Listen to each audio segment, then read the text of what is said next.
If someone were to ask me what my favorite genre of film would be, one would probably expect to say action movies, sci-fi movies, comedy movies, and yes, even romance movies. However, I would honestly have to answer with horror.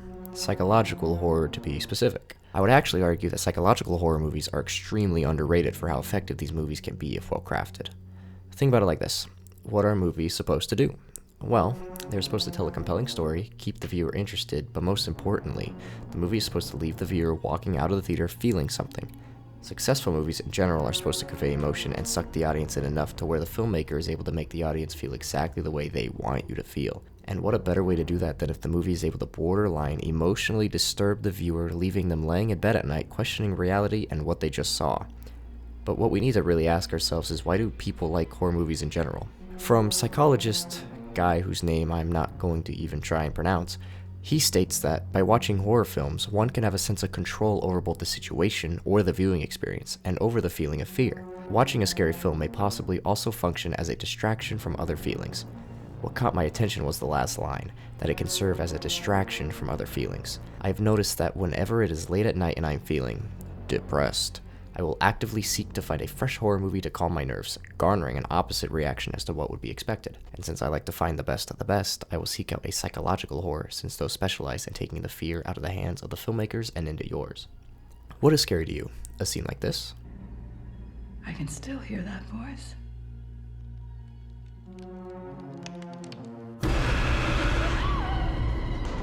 What? It's here! Or something like this.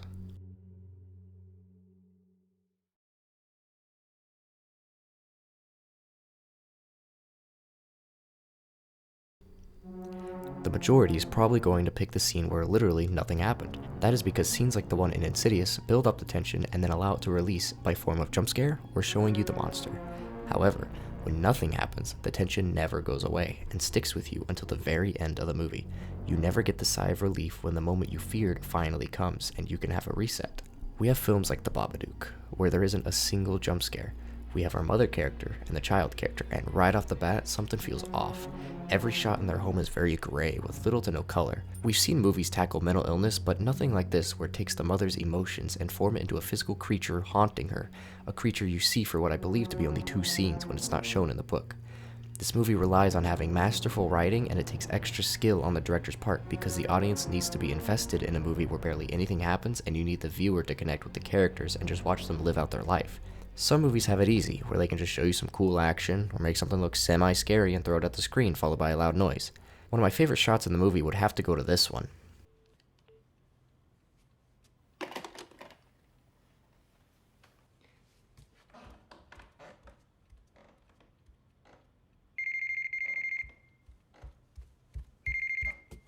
Claire. It's a continuous shot of her just on the phone. She hangs up the phone, and the camera just sits, staring at an unfocused shot of the living room. Why is that scary? Well, for starters, the movie has already done its job at making the setting of the movie its own character. Every shot in the house is like one of those unnerving images, and being forced to just sit and watch a still shot of one of the rooms starts to make your mind wander.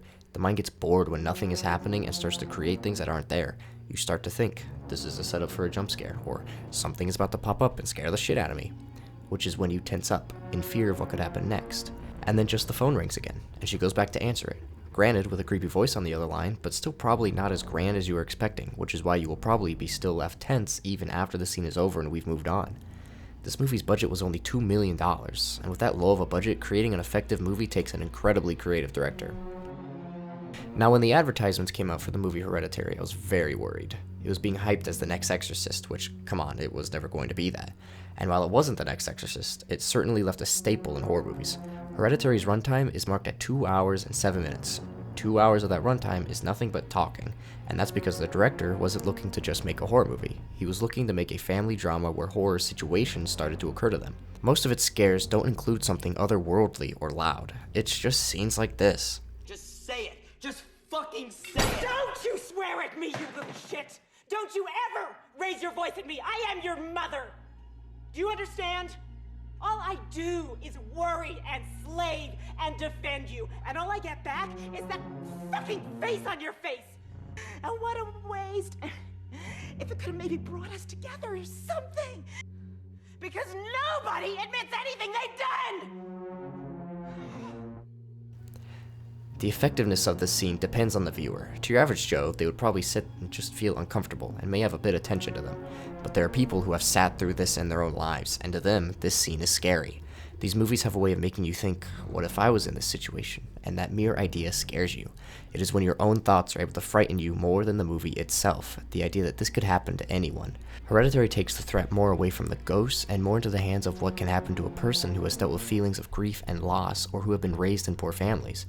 The Babadook takes a feeling most people deal with and turn it into its villain, setting up examples of what not to be, or else something like this is entirely possible. To not let emotions bottle up until they manifest into something worse, or that there are better ways to handle the feelings of tragic loss than to let it consume you, or lashing out at the people closest to you, resenting the other people close to you because of it, and being able to see what succumbing to that can do to a person and how real a movie is able to make it feel is truly scary. We have the Babadook that deals with the importance of not allowing grief to overcome your way of life and to find ways to let go. Hereditary deals with how your upbringing doesn't define who you are unless you let it. And then I realize that I am to blame. Or not that I'm to blame, but I am blamed. We have a movie I hear many mixed feelings about, and that would be The Witch, which in the simplest of terms deals with paranoia. The fear that someone in your family means to do harm to everyone else. The premise of The Witch takes us into the eyes of a family from the 1630s in New England, where everyone in the family thinks the other is a witch. Mostly the mother having suspicion the daughter is one. However, the focal point isn't on the mother's suspicion, it's on how the daughter is affected by having her mom treat her differently because of her paranoia.